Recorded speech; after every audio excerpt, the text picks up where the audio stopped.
everyone, it's Bob Crossan, Senior Managing Editor for Water and Waste Digest. I am joined here today by Nicole Williams. She is Lead Engineer for Carollo Engineers. We're going to be talking a little bit about Salem, Oregon, where they had a cyanotoxin problem and turned into some resiliency solutions over the long term. But could you tell us a little bit about that initial catalyst of this cyanotoxin issue?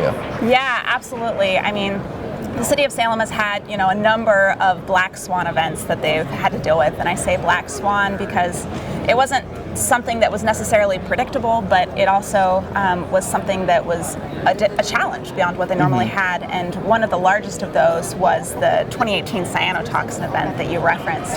So at the time, in 2018, Oregon didn't have any regulations around cyanotoxins, and federally we still don't, but it is an emerging contaminant that the EPA has some recommendations and guidelines on.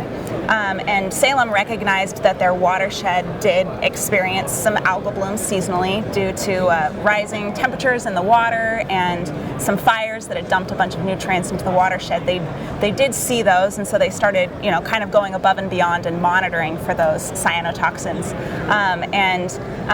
They operate the Guerin Island Water Treatment Plant, which is literally on an island in the middle of the North Santiam River, and they have slow sand filters there, which are these giant 5-acre filters that have a thin biological layer on the surface, and that's where the magic happens. That's where it treats the water, and it's actually a very effective barrier against cyanotoxins. So that had worked very well for them for a number of years. But in 2018, what we think happened is they had very high temperatures early in the season, and they had a really large algal bloom that produced a bunch of cyanotoxins early. And since the biology, can sometimes forget how to consume the toxin over the winter when it doesn't see it, it didn't have time to acclimate in 2018. So they did see some hits of cyanotoxins in effluent coming out of the plant, and they coordinated with Oregon Health Authority to try to figure out what to do since there weren't really any guidelines on it, and they ended up issuing a do not drink notice. They watched the levels go back down, and then they had to reissue it a few days later when they saw another hit. So that time they decided just to leave it in place until they had a near-term solution that was in place to be able to treat it. Well, why don't we just go into that then? What were some of the solutions? My understanding, they had reviewed a couple of alternatives before determining something, but could you talk about how that utility managed this and what technologies were involved there? Yeah, absolutely. So they they knew that there were kind of two different things they needed to do. They needed a solution right away. They needed a short-term, near-term solution that they could use to be able to get potable water back online and lift that notice. And so they put that together in about 3 weeks.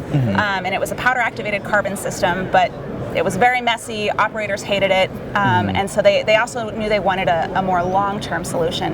And it's worth mentioning something else they did was they really wanted to kind of try to become more transparent with the public, kind of try to earn back the trust of the public. And so they put together a website where they put all of the monitoring data that they collect, because they were continuing to monitor for algal toxins. So they looked at it from a policy standpoint of putting together that website, which is still active, and they still, report results within a day of when they take them. And then they also put together that short near-term solution, and that allowed them to lift the notice and to spend a little bit more time thinking about, okay, now what can we do to make sure we have the best long-term solution that could handle not only the cyanotoxin event that they saw, but maybe other kinds of cyanotoxins or other kind of catastrophic events that might occur. Yeah, well, that's one of the interesting things about this story is that they did put in more consideration into the resiliency beyond just the cyanotoxin event. They trying to make sure that, all right, well, what happens if we have a big freeze, or what if we have a huge, massive 100-year storm, or things like that. So how do they consider those things to make sure that they had kind of a future-proofed resilient solution? Yeah, absolutely. So they dove into some resiliency planning where they took a bunch of different alternatives and they spent a couple months looking at them and thinking through, which of these is going to be the best solution for us. Yeah. And they did a risk analysis and a cost analysis, and they settled on for managing cyanotoxins an ozone system, which is now operational. But they also decided to invest in groundwater, which is a really great way to mitigate some of those other challenges that if you have a contaminant in surface water, at least you have an alternate source of groundwater. And what was really interesting is after they did that and started moving forward down that path, a lot of those catastrophic events that they had thought about actually happened. I mean, they had another giant wildfire in September of 2020 that the extent of that fire covered over 50% of the watershed and came within a few miles of the water treatment plant. They had massive ice storms in January of 2021 that knocked out power for a while, and they were fortunately able to rely on their backup generators that they maintained. And then in the summer of 2021, there were nationwide chlorine shortages, but they'd thought through, chlorine is, their sodium hypochlorite generators were functioning, but they were old, and they decided to prioritize their upgrade. And I remember talking with the guy who was helping us install them in summer of 2021, and he said there was a wait list a mile long for new sodium hypochlorite generators because people that were concerned about not being able to buy chlorine decided that generation was the way to go. So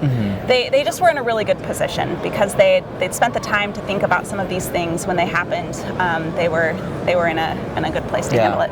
And it past them made future them have a much less stressful time, essentially. Yeah, absolutely. I mean, you can't control these things. You can't exactly predict when or where they're going to happen, but I think that they're, and it was really cool for me to be able to work with them and kind of watch them do this, right? To be able to think through and kind of work hand in hand with the city as they navigated some of these challenges.